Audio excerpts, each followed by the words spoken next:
कोटि कोटि वंदन करिए करुणा सागर ने। सत्केवल साहेब केवलम चित्तनम भयम विजयम लघुयम महामस्तु ध्यायं नारायणं प्रणयं नयेति प्रणयं प्रणयं जपेनं जपाय स्वयं मनाति मगोयं स्वयं तम् जानमदाता देयं विचन्दं विनये करोति विवर्जितवस्तु विदेवै वेदन्तं यजन्तेन सन्तं सनाति सनातं दिनाथम् अगाधं बहदं लयं महति कुबेरं प्रियमं नमामि नमस्तु। બે હાથ જોડીને શ્રીમદ કરુણા સાગર મહારાજ કી કૈવલ ધામ की जय। श्री अभिचौरासी महाराज की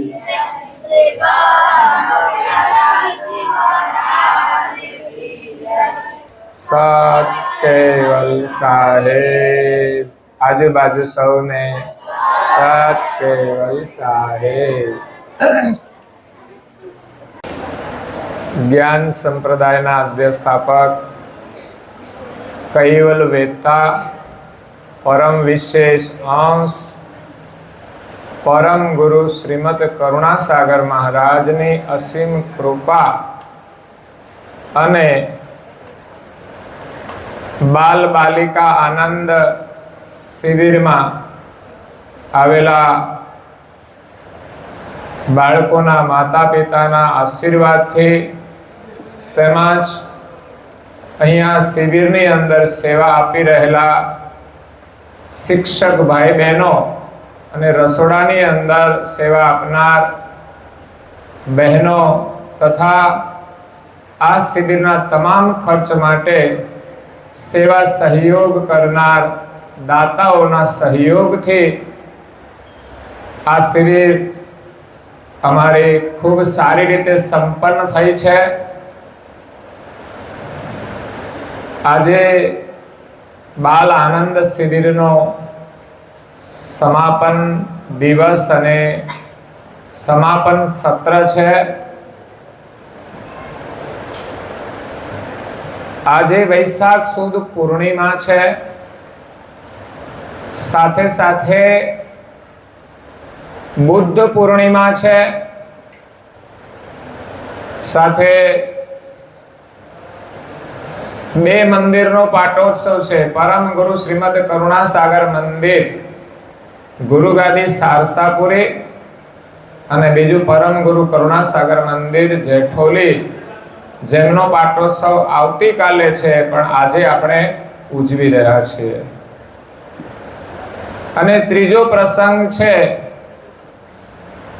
मारी साधु दीक्षा विधि थई एमने 23 वर्ष पूर्ण थाय छे अने 24मा वर्षनो शुभारंभ थाय छे।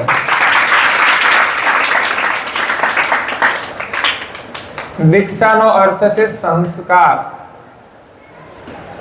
साधु जीवनना संस्कार जे दुनियादारीना रंगीन वस्त्र छोड़ीने एक भगवा रंगना वस्त्र परिधान करी अने त्यागमय जीवन जीवू, संयममय जीवन जीवू अने नियममय जीवन जीवू, એ સાધુ જીવનના સંસ્કાર છે, સાધુની દીક્ષા છે. એમ અહીંયા જે બાળકો આવ્યા છે એ પણ આ શિબિરમાંથી સંસ્કાર મેળવી રહ્યા છે. અને આજે એમ કહીએ તો એનો દીક્ષાંત સમારોહ કહેવાય. દીક્ષાનો છેલ્લો દિવસ. જો કે આમ તો જીવનમાં તો છેલ્લો દિવસ આવતો નથી. આ વર્ષે પણ બાળકો આવ્યા છે, આવતી વર્ષે પણ આવશે. 10 ધોરણ સુધી બાળકો આ શિબિરમાં આવી શકતા હોય છે. એના માટે માતા પિતાએ પણ જાગૃત થવું જરૂરી છે. બાળકોની અંદર આપણે જાગૃતિ લાવીશું અને આવી શિબિરોમાં મોકલીશું તો અવશ્ય આપણા બાળકો સંસ્કાર સંપન્ન બની અને સુખી થશે. અહીંયા 3 દિવસની શિબિરમાં બાળકો અને બાલિકાઓનો વિષય ધર્મ, ટેકનોલોજી અને બાળકો તથા એમના માતા પિતાનું કર્તવ્ય યા તો પ્રવૃત્તિ. ધર્મ વિશે બાળકોને સમજણ આપી કે ધર્મથી બાળકનું જીવન સંસ્કાર સંપન્ન બને છે. પરિવારની અંદર એક આદર્શ જીવન બને છે. દરેકની સાથે કેવી રીતે આપણે જીવન જીવવું જોઈએ, એના સંસ્કાર, એની સમજ એ આપણને ધર્મ આપે છે. એટલે જીવનમાં ધર્મની અનિવાર્યતા છે. ધર્મ વગરનું જીવન એ જીવન જ ન કહેવાય. અને ધર્મ વિના મનુષ્ય સુખી થઈ શકતો નથી. જે ધર્મની સમજ પ્રાણી પશુ પંખીમાં હોતી નથી તો એ જીવદશામાં જીવે છે. જ્યારે માણસની પાસે જો ધર્મનું જ્ઞાન હોય તો એ માનવતાનું જીવન જીવે છે, એ દેવતુલ્ય જીવન જીવે છે, એક મહાન જીવન જીવે છે. તો ધર્મની આવશ્યકતા આપણા જીવનમાં બહુ જ છે. તો બાળકોની અંદર ધર્મના સંસ્કાર આપવા માટે જે ધર્મ સ્થાનો છે એનું પણ મહત્વ છે. ધાર્મિક જે આયોજનો થાય છે એનું પણ મહત્વ છે. આપણે ત્યાં ધાર્મિક સાહિત્ય છે, એ સાહિત્યના વાંચનનું પણ મહત્વ છે. અને વિશેષ ઘરની અંદર જે વડીલો છે, જે બાળકોના માતા પિતા છે, એનું જે આચરણ છે એ પણ વિશેષ મહત્વનું છે. અને સાથે સાથે માતા પિતાનું માર્ગદર્શન એ જ બાળકોની અંદર સંસ્કારોનું સિંચન કરે છે. આવી શિબિરોની અંદર બાળકો જાય 3 દિવસ માટે સંસ્કાર મેળવે છે. શિબિરોનો એક પ્રભાવ હોય છે. જે બાળક એકલો જિંદગીભર જે કશું ન કરી શકે એ કાર્ય કરવાની શરૂઆત આવી શિબિરમાં આવવાથી 3 દિવસમાં એના જીવનમાં પરિવર્તન આવે છે, એનામાં સમજણ આવે છે. એટલે ખાસ કરીને બાળકોને આવી શિબિરમાં મોકલવા એ માતા પિતાનું કર્તવ્ય છે. અને ધર્મનું જ્ઞાન બાળકોને આપવા માટે સૌપ્રથમ તો માતા પિતાએ એમનું આચરણ કરવું જોઈએ.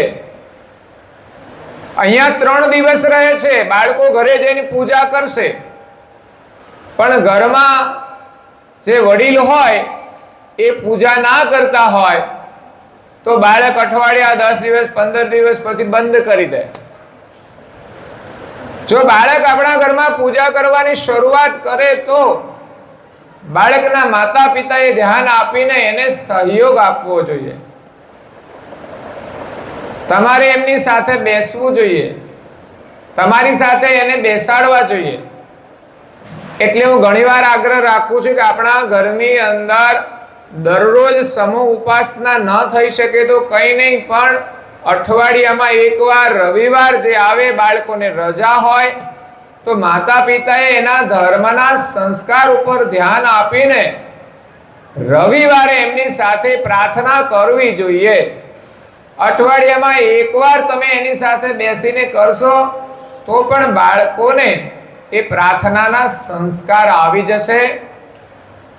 એમાંથી એને ભગવાનની પ્રેરણા થશે.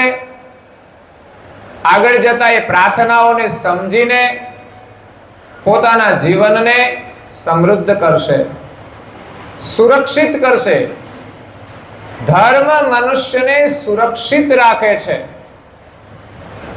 એટલે માતા પિતાનું આચરણ બહુ મહત્વનું છે, કારણ કે બાળક વધુ સમય માતા પિતાની સાથે જ રહે છે, માતા પિતાની નજરમાં જ રહે છે.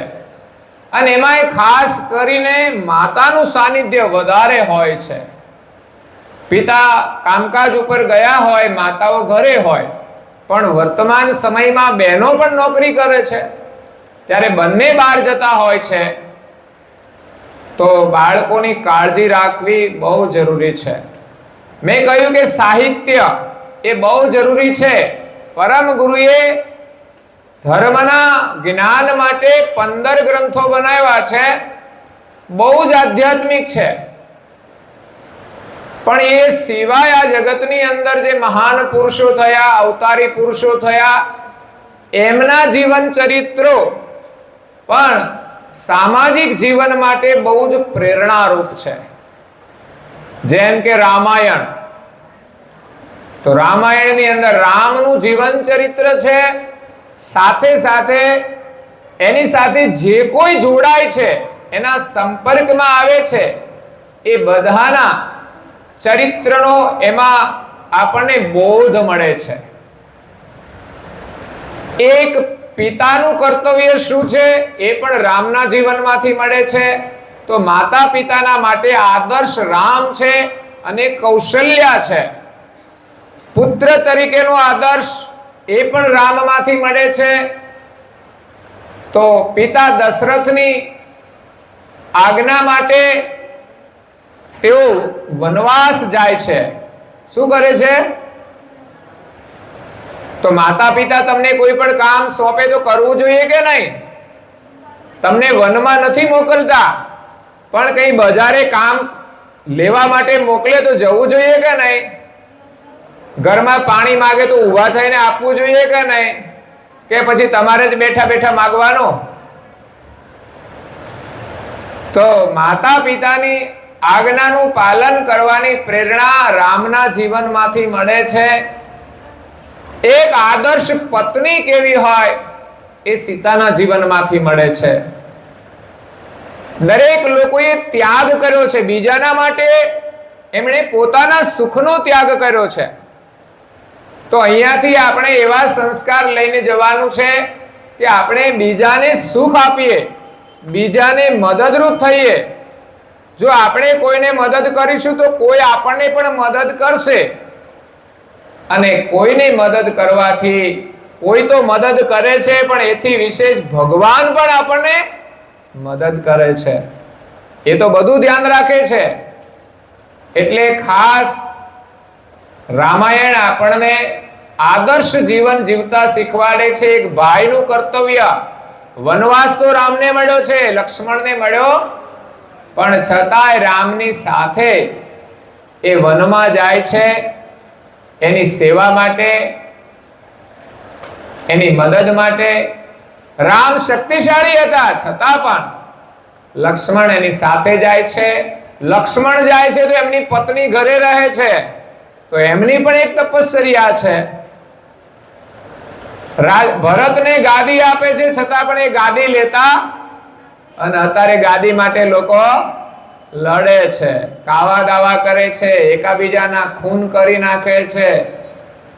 તો એનાથી કઈ સુખ મળતું નથી. આપણા ભાગ્યમાં હોય એ આપણને સામેથી મળી જાય છે, પણ આપણું ભાગ્ય ક્યારે બને? આપણે સારું કામ કરીએ તો. એટલે આપણે ભૂતકાળને ભૂલી જવાનો, જે થઈ ગયું તે થઈ ગયું, અને ભવિષ્યની પણ બહુ ચિંતા નહીં કરવાની, પણ વર્તમાનની અંદર આપણે સારું જીવન જીવીશું તો ભવિષ્ય આપણું સારું જ થવાનું છે. અને કદાચ ભવિષ્યમાં કોઈ દુઃખ આવવાનું હોય ને તો એ આવતું હોય છે, પણ જો વર્તમાનમાં સારું કરીએ ને તો આવનારું જે દુઃખ છે ને એ પણ ટળી જાય છે, એ પણ નબળું થઈ જાય છે. એટલે ખાસ કરીને માતા પિતાના જીવનમાંથી, આવી શિબિરોમાંથી બાળકોને ધર્મનું શિક્ષણ પ્રાપ્ત થાય છે.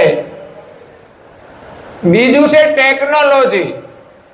ટેકનોલોજી માટે બાળકોને સ્કૂલોમાં ભણવાનું હોય છે. પેલા પ્રાથમિકની અંદર એને સામાન્ય શિક્ષણ મળે છે, દરેક વિષયોનું શિક્ષણ હોય, અક્ષર જ્ઞાનથી શરૂઆત થાય અને દરેક વસ્તુની ઓળખ થાય. અને એટલું શિક્ષણ મેળવ્યા પછી એ વિશેષ આગળનું શિક્ષણ મેળવે છે. અને પછી કોલેજની અંદર જાય ત્યારે અલગ અલગ કોલેજની અંદર અલગ અલગ ટેકનોલોજીનું જ્ઞાન આપવામાં આવતું હોય છે, અને એ બાળકના જીવનના નિર્વાહ માટે એને ઉપયોગી થાય છે. એટલે વર્તમાન સમયની અંદર ટેકનોલોજીનો વિકાસ થઈ રહ્યો છે, અને એની સાથે સાથે આપણા બાળકોનો વિકાસ પણ આપણે કરવાનો છે. તો ટેકનોલોજીને જો જાણશે અને સમજશે તો જ એ આગળ વધી શકશે અને એના જીવનનો વિકાસ કરી શકશે. તો બાળકોને ટેકનોલોજીનું શિક્ષણ આપવા માટે માતા પિતા ખૂબ જ મહેનત કરે છે, એને બહુ જ પ્રાથમિકતા આપે છે. હું અહીંયા જોઉં છું, બાળકો 10માં આવી જાય એટલે એના માતા પિતા એમને લઈને આ ગામડું છોડીને શહેરમાં ભણાવવા માટે જાય છે. એના માટે સ્પેશિયલ રૂમ રાખે છે. અગર તો બાળકો એકલા પણ કઈ હોસ્ટેલમાં ભણતા હોય છે તો આ બધી ચિંતા શા માટે? તો કે બાળકના શિક્ષણ માટે, એને આ ટેકનોલોજીનું જ્ઞાન પ્રાપ્ત થાય, એ વ્યવસાય ક્ષેત્રે ખૂબ આગળ વધે અને આર્થિક રીતે સુખી અને સંપન્ન બને. તો આર્થિક રીતે સુખી કરવા માટે માતા પિતા એમના શિક્ષણની જેટલી ચિંતા કરે છે એટલી જ ચિંતા એમને ધર્મના સંસ્કારની પણ કરવી જોઈએ અને સ્વયં ધર્મનું પાલન કરવું જોઈએ. એમણે પણ સમય કાઢવો જોઈએ. પણ આજે સમસ્યાઓ એ છે કે વર્તમાન ટેકનોલોજીનો જે વિકાસ થઈ રહ્યો છે એના પ્રભાવની અંદર માતા પિતા પણ આવી ગયા છે અને એમના બાળકો પણ આવી જાય છે. તો એ સમસ્યાને આપણે સમજવાની છે અને એના પ્રભાવમાંથી આપણે મુક્ત થવાનું છે. હા, ટેકનોલોજીનો ઉપયોગ કરવાનો છે, પરંતુ એના પ્રભાવમાં આવીને આપણે ધર્મને ભૂલી જવાનું નથી. નહીં તો ટેકનોલોજી હોવા છતાં, આર્થિક ધન હોવા છતાંય, સુખના સાધનો હોવા છતાંય આપણે દુઃખી થઈ જઈશું. આજે ટેકનોલોજીના પ્રભાવથી અનેક સમસ્યાઓનું સર્જન થયું છે, જેનાથી માતા પિતાઓ પણ દુઃખી છે અને ઘણા બાળકો પણ દુઃખી છે. નાના બાળકોને અત્યારે નાનો હજુ હોય ને, સમજતું ના હોય ને, ત્યારે રડવા માંડે ને એટલે માતા પિતા કે ગમે તેને મોબાઈલ જ આપી દે રમવા માટે. એટલે બાળપણથી જ મોબાઈલ રમવાની શરૂઆત થઈ જાય છે. પણ ક્યારેક ક્યારેક એ જ મોબાઈલ આપણને પણ રમાડતો હોય છે. એટલે એનાથી સાવધાન થવાની જરૂર છે. બાળકને કંઈ ખબર નથી, પેલા મોબાઈલ નહોતા ત્યારે બાળક રડતા ત્યારે શું કરતા? આપણે રમકડા હતા જ ને, આજે પણ હોય છે જ. એટલે મોબાઈલ આપણે જલ્દી બાળકને આપી દઈએ છીએ ને પછી આપણે ફરિયાદ કરીએ અમારો છોકરો તો મોબાઈલ વિના ખાતો જ નથી. અને હકીકત છે, બાળકો એકવાર શરૂ કરે છે પછી એની અંદર બધી ગેમ આવતી હોય, રમતા હોય છે. બાળકોને સમજણ ના પડતી હોય ને તો પેલા કાર્ટૂન હોય ને જોયા કરતા હોય છે. આપણને ખબર ના પડે એને શું રસ પડે છે, પણ એને રસ પડતો હોય છે. તો એ માતા પિતાને ભૂલી જાય છે. યાદ રાખજો, તમે સામે બેઠા હોય તમારી જરૂર નથી હોતી. એ ભોજન કરતો હોય એના માટે ભોજનનું બહુ મહત્વ ના હોય, પણ એનું ધ્યાન ક્યાં હોય? મોબાઈલ ઉપર હોય છે. ભલે એ જોવે છે વાંધો નથી, પણ એની સામે એ માતા પિતાને ભૂલતો જાય છે, ભોજનના મહત્વને ભૂલતો જાય છે. ખરેખર ભોજન આપણે કેવી રીતે કરવું જોઈએ એ પણ સંસ્કાર બાળકોને આપવા જોઈએ. તો ટેકનોલોજીના પ્રભાવથી બાળપણથી જ બાળકોનું માનસ છે એ ટેકનોલોજીનું ગુલામ બનતું જાય છે. આ બાળકોને શીખવાડવાનું હોય છે બધું, પણ એનો સમય આવે એમ એને શીખવાનું છે. જેની ઉંમર જ ના હોય એમાં એ શીખવાને બદલે એનું એક વ્યસન થઈ જાય છે. અમારા જીતેન્દ્રભાઈ પ્રાઇમરીની અંદર ભણાવે છે. આપણે કયું ગામ છે? સુઈ ગામ છે. અહીંયા કોની બાજુમાં? આપણે ડાકોરની બાજુમાં સુઈ ગામ છે. ત્યાં ગામડાની અંદર 1 થી 5 ધોરણમાં છે. તો ત્યાં બાળકોમાં એક બાળક આવતો ભણવા માટે. એ સવારે વહેલો 4 વાગે ઉઠી જતો. બોલો એના સંસ્કાર કેવા? આપણા બાળકો ઉઠે છે? આપણે નથી ઉઠતા તો બાળકો કેમ ઉઠે? પણ એ બાળક 4 વાગ્યામાં ઉઠી જાય. એના પપ્પાને નોકરી 8 વાગે જવાનું હોય તો એ બાળક 4 વાગે ઉઠીને શું કરે? તો પપ્પાનો મોબાઈલ પડ્યો હોય ને એ ઓપન કરી અને સવાર સુધી એમાં ગેમ રમતો હોય. અને આ ગેમ બાબાઓ રમતા હોય ને પછી માતા પિતા સાથે રમત જ કરતા હોય છે જૂઠું બોલીને. એટલે એનાથી એનું શિક્ષણ ખરાબ થાય છે. આટલી લગ્ની આપણા બાળકોમાં શિક્ષણ પ્રત્યે હોવી જોઈએ, એની જગ્યાએ બાળકો આ મોબાઈલ જોવામાં, ગેમ રમવામાં એટલા બધા તત્પર થઈ જાય છે, પછી શિક્ષણમાં બહુ ધ્યાન નથી આપતા. જોકે શિક્ષક અમારા જીતેન્દ્રભાઈને ખબર પડે એટલે એમણે બાળકને એ આદતમાંથી છોડાવી દીધો, નહીં તો કદાચ એનું જીવન પણ બરબાદ થઈ જાય. આજની યુવા પેઢી પણ મોબાઈલના કે ટેકનોલોજીના પ્રભાવમાં એટલી આવી ગઈ છે કે એને મોબાઈલ જોવાનો સમય છે પણ પોતાના કલ્યાણ માટે કે સમાજ સેવાના કાર્ય માટે એને સમય મળતો નથી. સંધ્યાનો સમય થાય તો આપણે ઉપાસના કરવી જોઈએ અને આપણા બાળકોને પણ એ સંસ્કાર આપવા જોઈએ. પણ ટેકનોલોજીનો પ્રભાવ એવો છે ને કે આપણે ઉપાસના બેઠા હોય તો મોબાઈલ આપણી પાસે હોય ને તો આપણે ચાલુમાં મોબાઈલને ટેસ્ટ કરતા જઈએ. હવે એ ઉપાસનામાં શું આપણને લાભ મળે? આપણું ધ્યાન તો મોબાઈલમાં છે. એટલે આટલું મોબાઈલે આપણા માનસને ગુલામ બનાવી દીધું છે કે મોબાઈલ જોવાનો હોય ત્યારે ઉપયોગ કરી લેવાનો, ફોન કરવાનો હોય તો ફોન કરી લેવાનો, મેસેજ કરવા હોય તો મેસેજ કરી લેવાના. અને આપણો સમય હોય ને જરૂરી એમાંથી કંઈ જોવાનું હોય, જાણવાનું હોય તો એનો સમય નક્કી કરવો જોઈએ કે અમુક સમય આપણે આ કામ કરી લેવું. પણ આપણો મોબાઈલ આપણી સાથે જ હોય છે ત્યારે ભણવામાં બાળકોને પણ વિક્ષેપ કરે. જો કે પ્રાથમિકના બાળકો પાસે મોબાઈલ નથી એટલે સારું છે, પણ હાઈસ્કૂલમાં ગયા પછી યા તો કોલેજમાં બાળકોની પાસે મોબાઈલ હોય છે તો એને ભણવામાં પણ વિક્ષેપ કરે છે.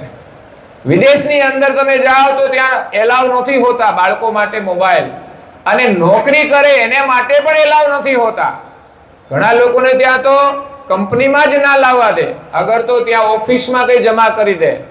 વચ્ચે જો મોબાઈલ રાખે ને તો આપણા દેશના લોકો તો ચાલુમાં બધા હગા સાથે ગમે એનો ફોન ગમે ત્યારે આવી જાય તો કામ ધંધો એક બાજુ મૂકીને લોકો મોબાઈલની અંદર રોકાઈ જાય છે એમાં વ્યવસાયની અંદર નુકસાન થતું હોય છે. જે કાર્ય જે કરતા હોય એમાં વિક્ષેપ આવે. તમે ઘરકામ કરતા હોય તો એમાંય વિક્ષેપ આવે, કંઈક ને કંઈક ભૂલાઈ જાય ને કંઈક નુકસાન થઈ જાય જે આપણને ખબર નથી પડતી. તો એમાંથી આપણે છૂટીને ખાસ જેના માટે જીવન મળ્યું છે એ આત્મકલ્યાણનું જે કાર્ય છે એ તો ખાસ છૂટી જાય છે.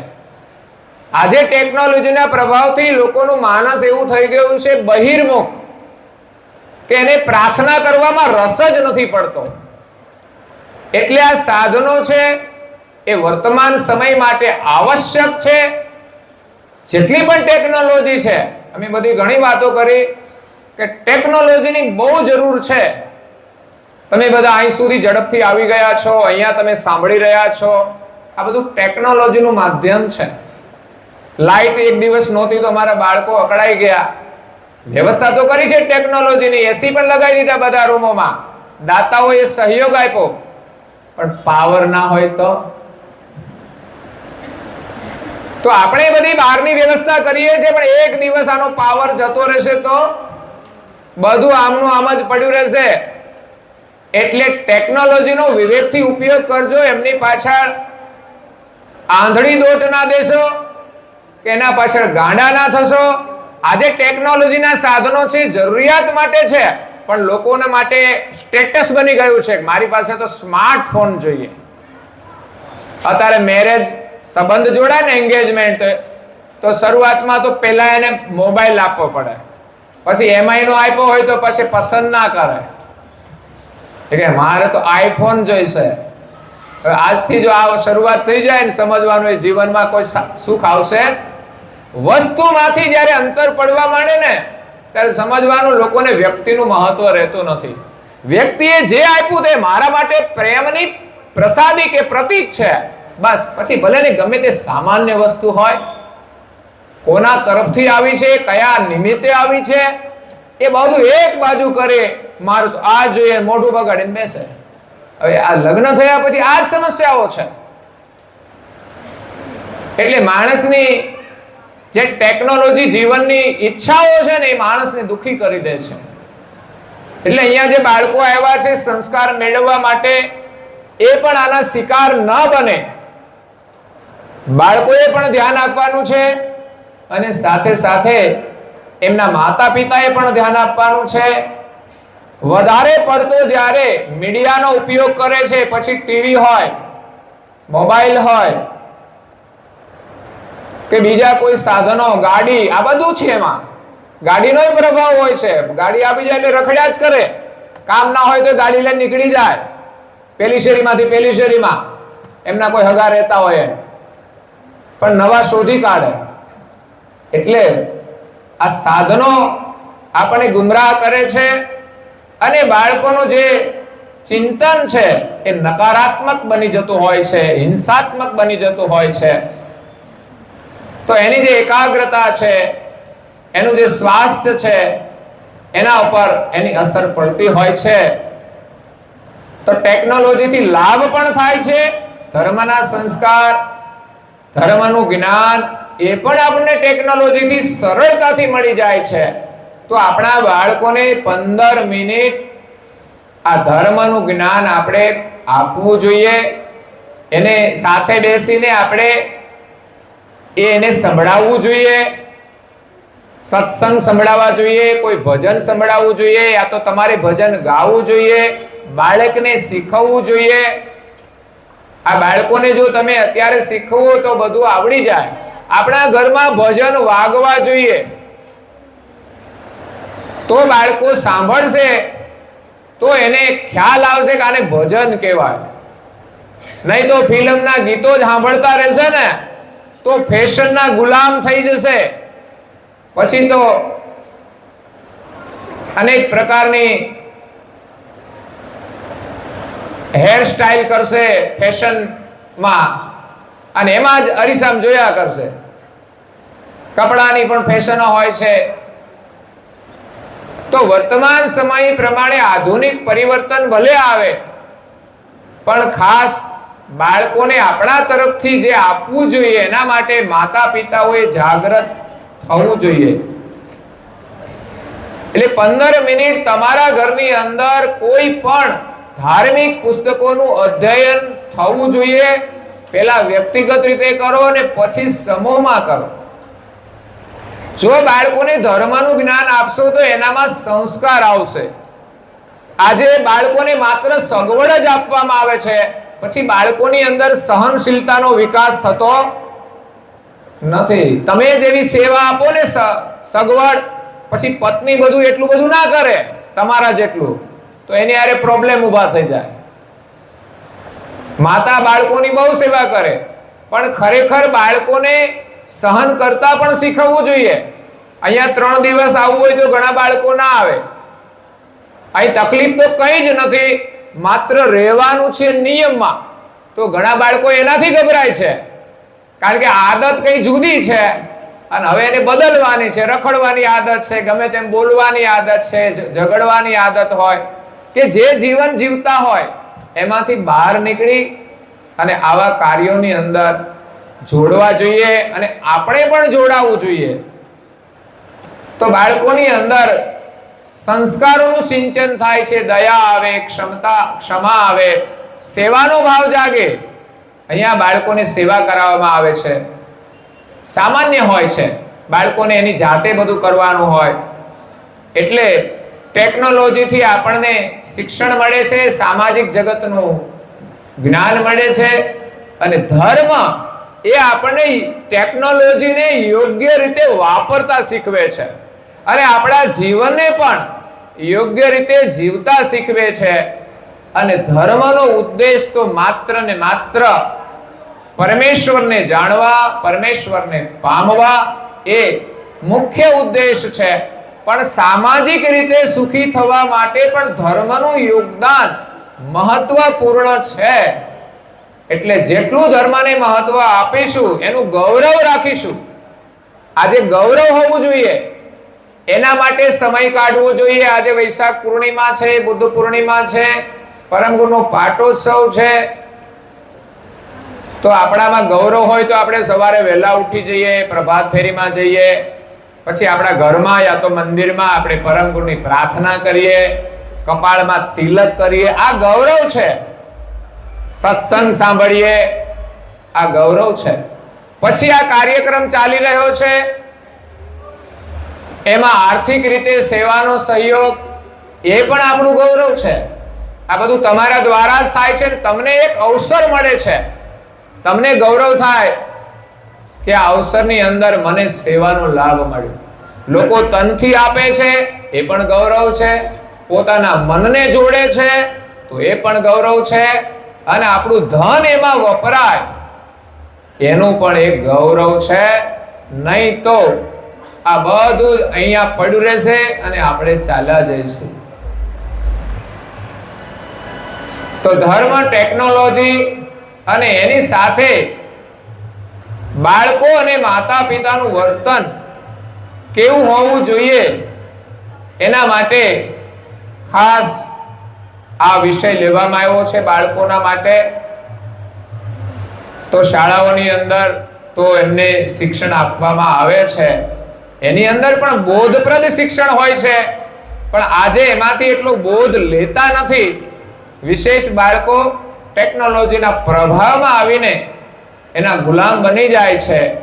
તો આપણે ધાર્મિક અને સાંસ્કૃતિક કાર્યક્રમો દ્વારા બાળકોને સાંસ્કૃતિક કાર્યક્રમો હોય ને એમાં પણ જોડવા જોઈએ. કોઈ નાટકો હોય, કોઈ ગાવાનું હોય, કોઈ પણ પ્રકારની સ્પર્ધા હોય. અને બાળકોની અંદર રમત ગમતથી પણ લાભ થાય છે. એનું સ્વાસ્થ્ય સારું રહે, એની બુદ્ધિ કૌશલ્યતા પણ વિકસિત થાય છે. એટલે અહીંયા બાળકોને જે કંઈ પ્રવૃત્તિ કરવામાં આવે છે એની અંદર ટેકનોલોજી અને ધાર્મિક સંસ્કારોનું સિંચન થાય, એના માટે પ્રયાસ કરવામાં આવે છે. એક તો વહેલા ઉઠવાના સંસ્કાર, બધા જ બાળકો વહેલા ઉઠી જાય, સમૂહમાં ઉઠી જવાય છે. ઘરે જઈને ઉઠવા જઈશું ને તો હિંમત નહીં ચાલે, એમ કહેશે મન આપણું ઘડીક હુઈ જા ને, બ્લેન્કેટ હોય, એસી ચાલુ કર્યો હોય. આજે એસી જરૂરી છે, પણ એસી નો ઉપયોગ કરવાની જે ટેકનિક છે એ પણ સમજવી જોઈએ. અમારા બાળકોને એસી કરી દે તો એ કે 24 ઉપર કરી દો ને 22 ઉપર કરી દો, એટલે વધારે ઠંડુ થાય તો અમે બ્લેન્કેટ ઓઢીને સૂઈ જઈએ. પણ ખરેખર બહાર કેટલી ગરમી છે અને અંદર આપણે કેટલી ઠંડીમાં રહેવું જોઈએ એ બાળકોને એમના વાલીઓએ પણ શીખવવું જોઈએ. અહીંયા તો અમારા શિક્ષકો બહુ સારી રીતે એમને શિક્ષણ અને સંસ્કાર આપે છે 3 દિવસમાં. એનું ધ્યાન ઘરે તમારે પણ રાખવાનું છે. અમે એમ નહીં કહીએ કે તમે એસી ના રાખશો, તમે ગાડી ના રાખશો, પણ બાળકોને ગાડી આપો કે મોબાઈલ આપો તો એના ઉપર પણ તમારું ધ્યાન હોવું જોઈએ કે એની જરૂરિયાત છે અને એનો ઉપયોગ શું કરે છે એનો પણ ખ્યાલ હોવો જોઈએ. એવું નહીં કે તમને ખબર જ ના હોય મારું બાળક શું કરે છે. આજે યુવાનો આ મોબાઈલના માધ્યમથી બધો વ્યવહાર કરી શકે છે, વ્યવસાય કરી શકે છે, પણ જેને કામ કરવાની વૃત્તિ નથી, જે આળસુ છે, એવા લોકોને એમ કે હું જલ્દી આ મોબાઈલમાંથી પબજી કે ગમે તે ગેમો રમી અને જુગાર રમીને પૈસા કમાઈ લો, પણ એમ પૈસા મળતા કેટલાય લોકો આ જુગારની અંદર રોડ ઉપર આવી જતા હોય છે. અમે જોયું છે, મોબાઈલ તો છે એની અંદર આ બધા ધંધાવાળા છે ને પોતાનું બધું કરતા જ હોય છે. એ એમના ધંધા માટે કરે છે, એને લાભ થશે, આપણે તો ગુમાવાના જ છે. અને આ બધી જે મોબાઈલ ઉપર જે બધી રમતો રમાતી હોય છે જુગાર, એ તો બધાની એક મોનોપોલી હોય છે, બધાની ટેકનિક હોય છે કમાવાની. જો બેઠા બેઠા મળતું હોય તો આ દુનિયામાં કોઈ મહેનત જ ના કરે. પણ જે લોકો આળસુ છે, અગર તો લાલચુ છે કે થોડો લાભ થાય ને એકવાર 50 ના 500 મળી જાય કે 5000 મળી જાય, પછી તો એમ થાય કે આમાંથી બીજી વાર 5000 આવશે, પણ પછી ધીમે ધીમે જતા રહે, વળી પાછું થોડો લાભ થાય, પણ મોટા ભાગે તો એમાં પૈસા ગુમાવવાના જ હોય છે અને એનું જીવન પણ એ ગુમાવી દેતા હોય છે. એટલે ખાસ સાવધાની, કઈ ભવિષ્યમાં આપણા બાળકો આ ટેકનોલોજીના માધ્યમથી કઈ ખોટા માર્ગે ના જતા રહે. ચોરી, આ તે આતંકવાદીઓ પણ આનો ઉપયોગ કરે જ છે. એટલે ખાસ આપણા બાળકોને આપણે સાવધાન રાખવાના અને વાલીઓએ પણ સાવધાન રહેવાનું. વિશેષ આજની ટેકનોલોજી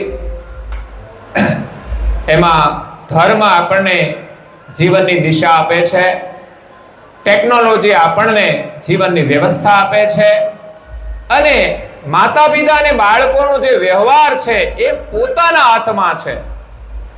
એ કોઈ સાધનોથી આપણને લાભ મળતો નથી. માણસનો જેટલો વ્યવહાર સારો હશે ને એટલું જ એને સુખ મળશે. એવું નહીં કે કોઈ સાધન સારું હશે તો એ સુખી થશે. સાધન સારું જ છે, પણ એનો ઉપયોગ કેવી રીતે કરે છે એના ઉપર એના સુખ દુઃખનો આધાર છે. આજે બુદ્ધ પૂર્ણિમા છે, તો બુદ્ધના જીવનમાંથી પણ સમાજને બોધ મળે છે, દિશા મળે છે. દરેકના સમયમાં સમય પ્રમાણે ટેકનોલોજી હતી. એ સમયે રાજાશાહી હતી, રજવાડા હતા, મોટા મોટા રાજમહેલો પણ હતા. ત્યારે એમના સાધનો હતા અને એ પ્રમાણે એ બધા સુખી હતા, હથિયારો હતા. તો એ રાજકુમાર હોવા છતાંય એણે સમાજમાં જોયું કે સંસારમાં લોકો દુખી છે, તો બીજાના દુઃખને દૂર કરવા માટે પોતાએ પોતાના રાજ સુખનો ત્યાગ કર્યો. વિચાર કરો, તો આપણે પણ જીવનમાં જો સુખ મેળવવું હોય તો આ ટેકનોલોજીને બહુ સમજવી પડશે અને સીમિત કરવી પડશે, નહીં તો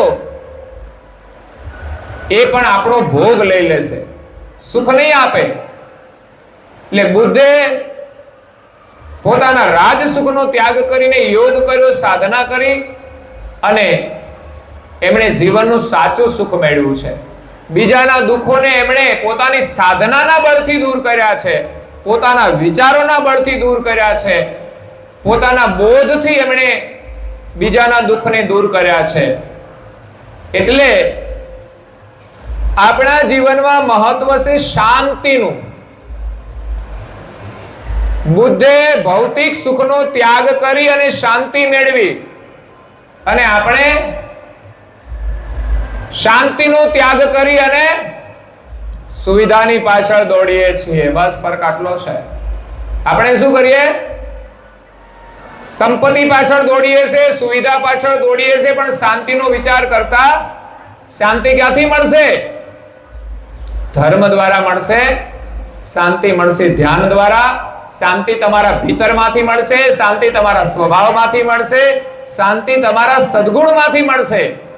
ઉત્તમ આચરણથી શાંતિ મળશે, નહીં કે સાધનોથી. સાધનો માત્ર જરૂરિયાત માટે છે, નહીં કે કોઈને દેખાડવા માટે.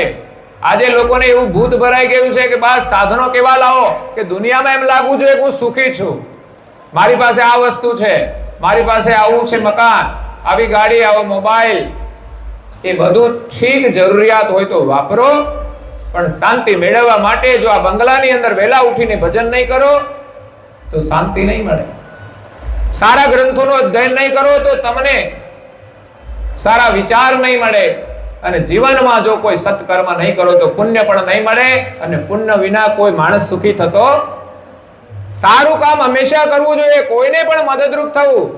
નાના બાળકોએ ઘરમાં એમના માતા પિતાને મદદરૂપ થવું. કંઈ પણ કામ સોંપે એટલે ઝડપથી આમ એકાગ્રતાથી કામ કરીને લાવવાનું. તમારા માતા પિતા ખુશ થશે તમારું સારું કામ જોઈને, અને એ જ સાચું શિક્ષણ છે. તો આજે બુદ્ધ પૂર્ણિમા છે, પરમ ગુરુનો પાટોત્સવ છે. વર્ષો પહેલા આપણા વડીલોએ આ વિરાસત આપી મંદિરની, અને એના દ્વારા આપણને બધાને સંસ્કાર મળે છે. પરમ ગુરુના દર્શન એ આપણને એમના જ્ઞાનની પ્રેરણા આપે છે. એનું જ્ઞાન આપણને જીવનમાં આચરણની પ્રેરણા આપે છે, અને આચરણ આપણને મુક્તિની પ્રેરણા આપે છે, શાંતિની પ્રેરણા આપે છે. એટલે પરમ ગુરુના મંદિરો જ્યાં હોય, જે ગામની અંદર મંદિરો હોય એ ગામની અંદર બાળકોએ મંદિરે દર્શન કરવા જવું જોઈએ. અને રવિવારે સમય હોય તો આરતીના સમયે જવું જોઈએ. હું તો અહીંયા કહું છું, બાળકોને રવિવારે આરતીના સમયે લઈને આવો. તમે ચિંતા કરો, એમની સાથે જઈને તમે પણ પ્રાર્થના કરો. એક દિવસ માટે ટાઈમ ટેબલ ફેરવો. હું જોઉં છું સામાજિક કાર્યો માટે બધા જ તમે ટાઈમ ટેબલ ફેરવી શકતા હો તો આના માટે પણ કરી શકો. દર પૂર્ણિમાના દિવસે સાંજે બાળકોને લઈને આવો, તમે પરિવાર સાથે આવો. સાંજે ભજન હોય તો બાળકોને લઈને બેસાડો. બાળકોને જેટલો સમય હોય ને તો તમે તો પહેલા જ આવો. બાળકોને તો રવિવારનો જ ઉપયોગ કરો, પણ તમારે ખાસ આવવાની જરૂર છે. પણ ટેકનોલોજીના પ્રભાવમાં અને આંધળી દોટની અંદર આપણે આપણા માટે સમય નથી કાઢી શકતા. તો આ દુનિયાના સાધનો લઈને છેલ્લે કરશું શું? એટલે આપણા પ્રારબ્ધમાં જે છે ને આપણને મળશે, પણ એની સાથે આપણે ધર્મના સંસ્કારનું જે ગૌરવ છે એ પ્રાપ્ત કરવાનું છે. મેં જોયું છે જે વાલીઓની અંદર આજે વૃદ્ધ વડીલો છે ને એની અંદર જે ગૌરવ છે ને એમના બાળકોની અંદર એ સંસ્કાર સહજતાથી આવે છે. તો આપણે એનું જીવન જોઈને એ દિશામાં જવાનું છે કે આપણી ઉંમર થાય ત્યારે આપણું જીવન પણ આપણા બાળકોને પ્રેરણારૂપ બને. નહીં તો આપણો સમય, સંધ્યા સમયે અમારા યુવાનો જો મોબાઈલમાં ગમે તે જોવામાં સમય કાઢે, આપણને જો મેચ આવતી હોય તો એમાં રસ પડે, પણ કંઈ મળવાનું નથી. ઠીક છે, જોવું હોય તો થોડું જોઈ લઈએ, જાણી લઈએ, પણ એથી વિશેષ જ્યારે જરૂરી કામ હોય ત્યારે એને છોડીને એ કામનો લાભ લેવો જોઈએ. અહીં ભજન ચાલતું હોય અને આપણે જો મોબાઈલમાં સમય કાઢીએ તો સમજવાનું આપણા બાળકોને આપણે શું આપીશું. તો આપણે લાભ લેવાનો છે, એનો મહિમા જાણી અને આપણા બાળકોને એ સંસ્કાર આપવાના છે. આપણે ગાતા ન આવડતું હોય ને પણ બધાની જોડે બેસે તો આવડે. અમારા છોકરા શરૂઆતમાં તો જય જ નહોતા બોલતા, પણ બધા લોકો બોલવા માંડે, પછી ધીમે ધીમે એનામાં હિંમત આવી જાય. એટલે સારું કામ કરવા માટે હિંમત જોઈએ, સંસ્કાર પણ જોઈએ. આપણી માનસિકતા છે એને પણ આપણે બદલવી પડતી હોય છે. તો અહીંયા બાળકો 3 દિવસથી આવ્યા, 3 દિવસમાં પણ એને ઘણો બધો લાભ મળે છે. અમારે જો કે અહીંયા થોડી ગ્રાઉન્ડની વ્યવસ્થા ઓછી છે એટલે અગવડતા થોડી પડે કઈ પ્રસંગો હોય તો 2 દિવસમાં. પણ છતાંય પરમ ગુરુએ જેટલી વ્યવસ્થા તમારા બધાના સહયોગથી અહીંયા આપી છે એટલો આપણે એનો ઉપયોગ કરવા પ્રયાસ કરીએ છીએ. આટલું કાર્ય બાળકના જીવન માટે આશીર્વાદરૂપ બનશે. અને ઘણા તો નાના નાના બાળકો છે જે આવવાને હજુ પ્રવેશ પાત્ર નથી, 6ઠ્ઠા ધોરણથી લઈએ છે, પણ અહીંયા 4થા અને 5મા વાળા આવી જાય છે અને રાખવા પડે છે, કારણ કે થોડા ગૌરવ વાળા છે. એ નાના છે ત્યાંથી જ અહીંયા મંદિરમાં આવતા હોય, એટલે એક સારી વાત છે. બાળકોમાં આવું ગૌરવ હોવું જોઈએ અને ના પાડવી પડે કે ના, હજુ તારે વાર છે. જ્યારે અમુક તો મોટા થઈ જાય ને તોય જવા તૈયાર નથી.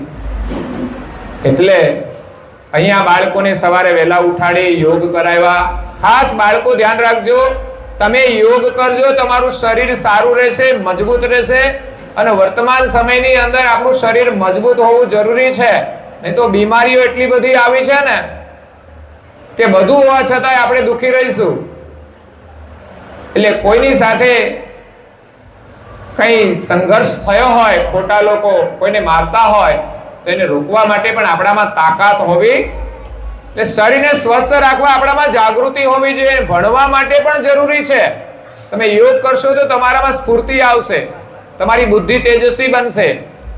2-4 તમે આસન કરો, યા તો 1-2 પ્રાણાયામ કરો, જે તમને હળવા શીખવ્યા છે સાહેબે બહુ સરસ રીતે.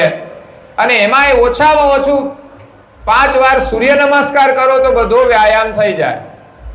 સૂર્ય નમસ્કાર આવડી ગયા તમને? ઘરે જઈને કરશો? કેટલી વાર કરશો?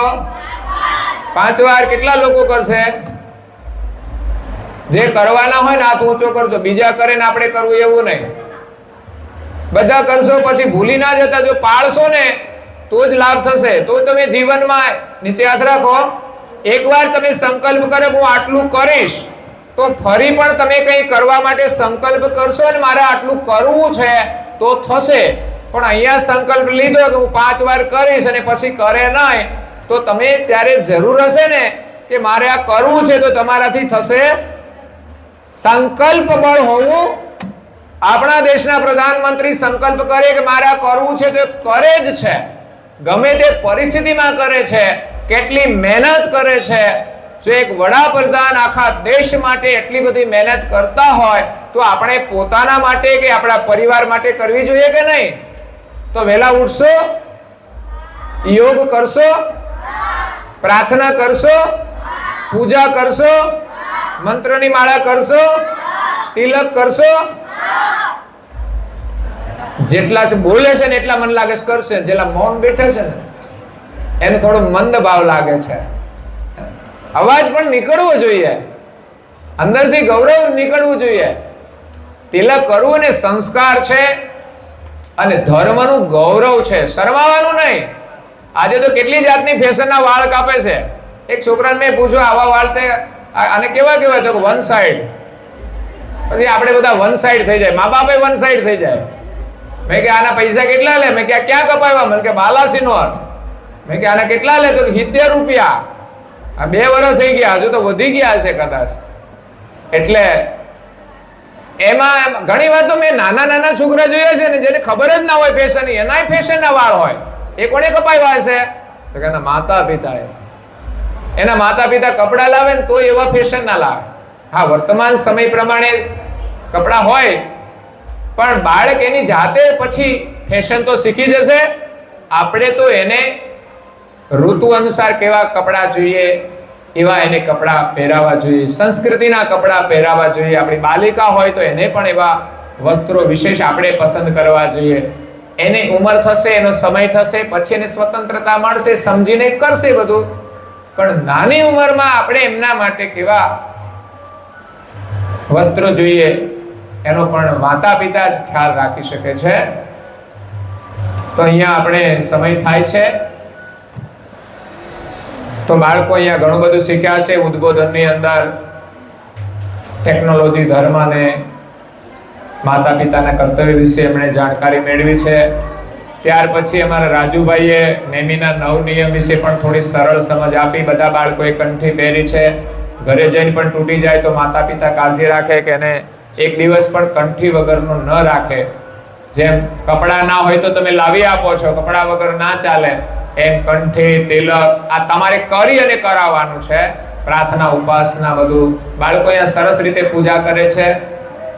તો રવિવારે તો તમે ખાસ કરાવો તોય બાળકોને આશીર્વાદ મળશે, ભણવામાં ખૂબ આગળ વધશે, એમની ટેલેન્ટ શક્તિ વધે એવી એની પ્રવૃત્તિ કરાવો, એની પાસે રમત રમાડો તો બાળકોનો ખૂબ વિકાસ થશે.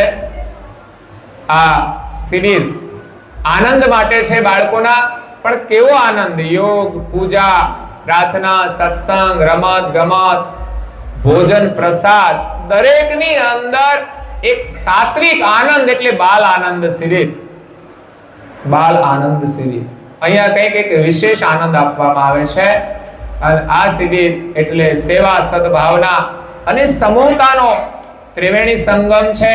બધા સાથે મળીને આપણે આ કાર્ય કરી રહ્યા છે. બાળકો પણ સમૂહમાં છે, અહીંયા બધા સંચાલકો પણ સમૂહમાં છે, પાછળ રસોડા વિભાગમાં પણ સમૂહ છે અને દાતાઓનો પણ સમૂહ છે. અને સેવા અને સદભાવના નું નિર્માણ થાય છે. બાળકોમાં પણ સેવા, સદભાવના, સંચાલકોમાં સેવા અને સદભાવના. તો બધાએ ખૂબ સારી સેવા કરી છે અને આ શિબિરને સફળ કરી છે. ચિંતા થોડી આર્થિક હોય છે, પણ પરમ ગુરુ બધાને પ્રેરણા કરે છે અને આર્થિક સહયોગ પણ મળતો રહે છે. ત્યારે હું સૌપ્રથમ ધન્યવાદ આપું કે આ શિબિરની મેં જાહેરાત કરી કે અમે આ શિબિર કરવાના છીએ.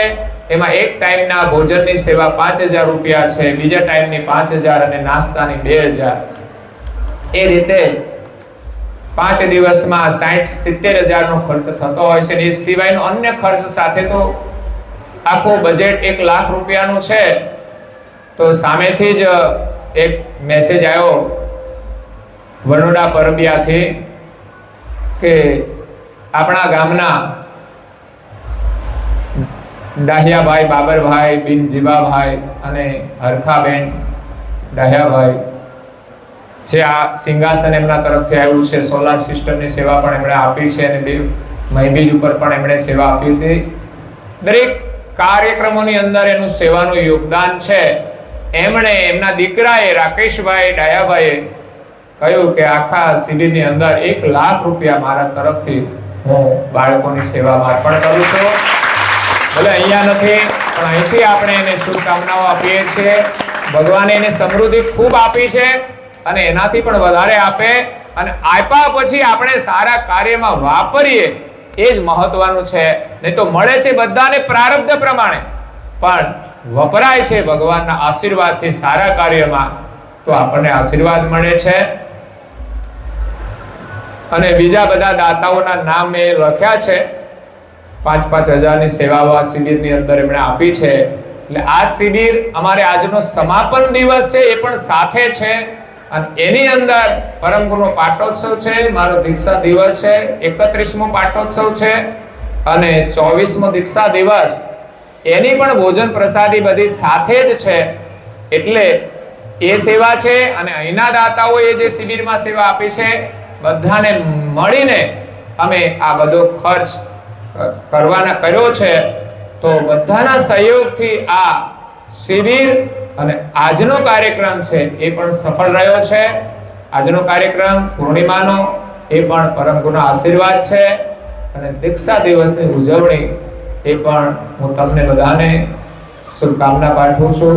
પરમ ગુરુની કૃપા આપ સૌના પરિવાર ઉપર વરસતી રહે અને આપણને પણ પરિવારને બધાને સારા સંસ્કાર પ્રાપ્ત થાય. તમે પણ દીક્ષા લો છો, કંઠી ઉપદેશ એ પણ દીક્ષા છે. તો આપણા બાળકોને દીક્ષા આપી, સારા સંસ્કાર આપી અને એને સુખી કરવા માટે તમે ખૂબ મહેનત કરી પરમ ગુરુના આશીર્વાદથી તમારા બાળકોને સંસ્કાર આપો એવી શુભકામના છે. અહીંયા યાદી આવી છે 11,000 રૂપિયા આ શિબિરની અંદર સુમિત્રાબેન કાળીદાસ પટેલ પરિવાર તરફથી આપણને સેવા મળી છે. દર વર્ષે એક રસોઈ આપે છે અને એમના દીકરાઓ 2 છે, કલ્પેશભાઈ અને વિશાલભાઈ યુકે છે. 5,001 રૂપિયા સુરેશભાઈ કાંતિભાઈ પટેલ નિવૃત્ત આચાર્ય તરફથી આપણને આમાં સેવામાં મળેલા છે. 5,101 રમેશભાઈ છોટાભાઈ પટેલ પરબિયા વનોડા તરફથી મળેલા છે. 5,101 ડોક્ટર કેતુલભાઈ ગજેન્દ્રભાઈ પટેલ જેઠોલી હાલ બાલાસીનો રહે છે. પછી 5,000 રૂપિયા મંગલ ગ્રહ પ્રવેશ નિમિત્તે આ બાલ શિબિરમાં રીતેશભાઈ પ્રવીણભાઈ પટેલ તરફથી મળેલા છે અને બીજા 2101 ડાયાભાઈ બાબરભાઈ બિન કાળીદાસ વડોદરા, 1000 રીનાબેન પ્રયાગભાઈ એમના તરફથી બાળકો માટે મળેલા છે, 1000 રૂપિયા રાજેન્દ્ર કુમાર પટેલ રાજપુર તરફથી મળેલા છે, 1000 રૂપિયા હર્ષકુમાર ભરતભાઈ પિન્ટુભાઈ ઈશ્વરભાઈ પટેલ રાજનપુર તરફથી મળેલા છે. પછી 5 કિલો દહીંની સેવા દેવના એક ડેરીવાળા તરફથી આપણને બાળકોની સેવામાં મળ્યું હતું. વેટરનરી ડોક્ટર છે રાજુભાઈ ગોરધનભાઈ. પછી કાચી કેરીના શરબતની સેવા ડોક્ટર અજયભાઈ દોરીભાઈ, ઉમેશભાઈ શાંતિભાઈ અને સુધીરભાઈ મંગળભાઈ તરફથી આપવામાં આવી છે. દૂધની સેવા ગંગા સ્વરૂપ મધુબેન પ્રવીણભાઈ ગિરધરભાઈ પટેલ તરફથી આખી શિબિરમાં દૂધ જેટલું જોઈએ તેટલું આપવામાં આવ્યું છે. રૂપિયા 2000 ધ્વનીબેન કિંજલકુમાર કિરીટભાઈ જેઠોલી તરફથી મળેલા છે. અને બાલિકાઓને અમે રૂમાલ અને પેનની સેવા આપી એ સારંગકુમાર મુકેશભાઈ રમણભાઈ તરફથી મળેલા છે. 2000 રૂપિયા તરુણભાઈ સુરેશભાઈ તરસાલી તરફથી કૈવલધામવાસી લીલાબેનની પાવન સ્મૃતિમાં આપેલા છે. 5001 અહીંયા જે બાલિકા શિબિરની સેવા માટે નવસારીથી જે બહેનો આવ્યા હતા એ દર વર્ષે સેવા આપે છે. આવીને બહુ મોટું યોગદાન છે, પણ સાથે સાથે બાલિકાઓની સેવા શિબિરમાં એમણે 5001 રૂપિયા ભોજન પ્રસાદ માટે પણ અર્પણ કરેલા છે. 5000 રૂપિયા કૈવલ ભરોસે મુખી ફળિયામાંથી વડોદરાથી આવેલા છે આપણને સેવામાં. અને એ સિવાય આજનો જે પ્રસંગ છે 1100 રૂપિયા બળવંતાબેન ગજેન્દ્રભાઈ, 5001 રૂપિયા ધનંજય કુમાર અરવિંદભાઈ પ્રભુદાસ પટેલ તરફથી આ શિબિરમાં આપ્યા છે. 2100 રૂપિયા સુહાગ કુમાર હસમુખભાઈ ભુરાભાઈ તરફથી મળેલા છે. 2100 રૂપિયા ભાવિક કુમાર હર્ષદભાઈ સબુરભાઈ દોલપુરા તરફથી મળેલા છે. અને એક ટાઈમના ભોજનની સેવા અહીંયા દીકરીના લગ્ન હતા એવા તળસીભાઈના દીકરા જયંતિભાઈ, એમની દીકરી વૈદેહી, એમના લગ્ન નિમિત્તે એક ટાઈમની સેવા એમના લગ્ન પ્રસંગે આપવામાં આવી હતી. 1100 રૂપિયા હીરકુમાર વિકાસકુમાર વિરેન્દ્રભાઈ, 1000 રૂપિયા તૃપ્તિબેન વિષ્ણુભાઈ ધોળાભાઈ પરબિયા વનોડા, 1500 રૂપિયા 20 કિલો ગાંઠિયાની સેવા આપણને જિગ્નેશભાઈ ભરતભાઈ બાબરભાઈ કપડવંત તરફથી મળેલી છે. 2100 રૂપિયા કૌશિકભાઈ વિષ્ણુભાઈ કાળાભાઈ બંગલા તરફથી મળેલા છે. અને 11000 રૂપિયા કૈવલધામવાસી ઉષાબેન નરેશભાઈ પટેલ ઇન્દ્રા હસ્તે નરેશભાઈ તરફથી આ પ્રસંગની અંદર આપણે સેવા મળેલા છે. અને બીજા ગામના લોકોએ આજના દિવસે જે પાટોત્સવ છે અને દીક્ષા દિવસ છે, આજની પ્રસાદીમાં એ ત્રણેય ફળિયાઓની સેવા છે જે અમે બોર્ડ ઉપર પછી મૂકી દઈશું, એટલે જાણકારી માટે સમયના અભાવે એની જાહેરાત કરતા નથી. તો બધાએ ખૂબ જ સારી સેવા આપી છે. ભગવાન તમને સેવા કરવાની ખૂબ શક્તિ આપે અને તમારું કરેલું તમને જ મળવાનું છે. જેટલું તમે વાપરશો જ્યાં એ પ્રમાણે એનું ફળ મળશે. તમારા સ્વાર્થ માટે વાપરશો તો એવું ફળ મળશે, પરમાર્થ માટે વાપરશો તો એવું ફળ મળશે. તો બધાને ખૂબ ખૂબ ધન્યવાદ છે. હવે અમારા બાળકોનો આગળનો સમાપન કાર્યક્રમ આગળ ચાલશે. અહીંયા હું મારી વાણીને વિરામ આપું છું. અને આપણે બાળકોના માટે ચોપડા છપાવ્યા છે, જે 40 રૂપિયાનો ચોપડો આપણને અહીંયાથી 20 રૂપિયામાં મળશે. આપણને 25માં પડે છે. 5 રૂપિયા દાતાઓના સહયોગથી ડિસ્કાઉન્ટ છે, એટલે 20 રૂપિયામાં 40 આસપાસનો ચોપડો છે, 140 પેજનો એ આપણને મળશે. જે વિદ્યાર્થી બુક દ્વારા છપાવવામાં આવ્યો છે એમના તરફથી આ શિબિરના તમામ બાળકોને ધોરણ પ્રમાણે 6 ને 6, 7 ને 7, 8 ને 8, 9 ને 9 ને 10 ને 10 એ રીતે આ ચોપડાઓ અમે અહીંયાથી સેવામાં આપીએ છીએ. એટલે વિદ્યાર્થી વાળા છાપે છે એનો અમને બસ આ ફાયદો છે કે મેં બાળકોને મેં કીધું તમે આપો એટલા અમને સેવામાં આપજો, નહીં તો અમારે તો ફ્રી આપવાના જ નક્કી કર્યું છે કે બાળકો જે શિબિરમાં આવે ને દર વર્ષે આપણે ચોપડા આપવા. અને એની અંદર જે દાતાઓ આપે છે એ તો ડિસ્કાઉન્ટ જ થઈ જાય છે, એટલે આમાંથી કોઈ પ્રોફિટ નથી હોતું, પણ એક સેવાની ભાવનાથી આ કાર્ય કરવામાં આવે છે. હા, બધા લોકો એમાં સહયોગ આપે છે અને અમે ઉઘરાણી પણ કરીએ છીએ. આમ તો જો ના કરીએ તો પાછા ભેગા ના થાય, પણ અમને એમ થાય કે જો ઉઘરાણી કરતા મળતું હોય ને સેવા કાર્ય થતું હોય તો કરવું જોઈએ. આ તો ભગવાનના કાર્ય માટે આપણે માગણી કરવાની છે. તો આની અંદર મોટું યોગદાન 25,000 નું શ્રીમતી સરોજબેન કંચનભાઈ લીમડી તરફથી આપણને મળેલું છે. અને બીજું છે 15,000 રૂપિયા શ્રીમતી નીલેશ્વરીબેન વિનુભાઈ કાનાણી, જે હાલ સુરત રહે છે અને સૌરાષ્ટ્ર ઠાસા ગામના છે, એમના તરફથી મળ્યું છે. 11,111 જે આપણા જેઠોલીના કૈવલ ભરો છે, જે દર વર્ષે આપે છે 11,000 રૂપિયા, પણ એ નામ લખાવતા નથી. અને 11,000 રૂપિયા કુમારી અનાયા આદિત્ય કુમાર વિષ્ણુભાઈ પટેલ જોરાપુરા તરફથી આની અંદર યોગદાન મળેલ છે. હું આ 5,000 સુધીના જ નામ ચોપડા ઉપર છે ને એટલા કહું છું, બાકીના અંદર છે, બધા વાંચી લેજો. 6,000 રૂપિયા ડાયાભાઈ બાબરભાઈ બિન જીવાભાઈ, એને આપણને મહીબીજ ઉપર આપ્યા છે, પણ આપણે એને અલગ અલગ સેવામાં મૂકીએ છીએ. 5,555 પટેલ સૂર્યાબેન પ્રવીણભાઈ જેઠોલી પરિવાર તરફથી. 5,555 દિવાળીબેન નટવરભાઈ પટેલ મોરવા તરફથી, એ પણ દર વર્ષે કંઈ સેવા આપે છે. 5,001 રણજીતસિંહ રતનસિંહ ચૌહાણ સગનપુરા, જે છગનપુરાથી આજે 30 બાળકો અહીંયા આવ્યા છે, એમના તરફથી પણ એક સેવા ચોપડામાં મળી છે. 5,001 સુરેશભાઈ કાંતિભાઈ નિવૃત્ત આચાર્ય જેઠોલી તરફથી મળેલા છે. 5,000 હિમાંશુ કુમાર કાંતિભાઈ પટેલ યુકે જેઠોલી પરિવાર તરફથી મળેલા છે. 5,001 અંજનાબેન પિયુષભાઈ પટેલ જેઠોલી હાલ વડોદરા, એમના તરફથી આપણને મળેલા છે. એ સિવાયના નામો અંદર છે. બધાને ખૂબ આશીર્વાદ છે પરમ ગુરુના. આપણે જે કંઈ સેવા કાર્યો વર્ષ દરમિયાન ચાલે છે એમાં બધા લોકો સહયોગ આપે છે, અને પરમ ગુરુ એમના પર બહુ જ કૃપા કરે, ધન પણ આપે અને સારા સંસ્કાર પણ આપે, અને આવા આશીર્વાદ પણ લેતા રહે. તો અહીંયા હું મારી વાણીને વિરામ આપું છું. અસ્તુ સત કેવલ સાહેબ.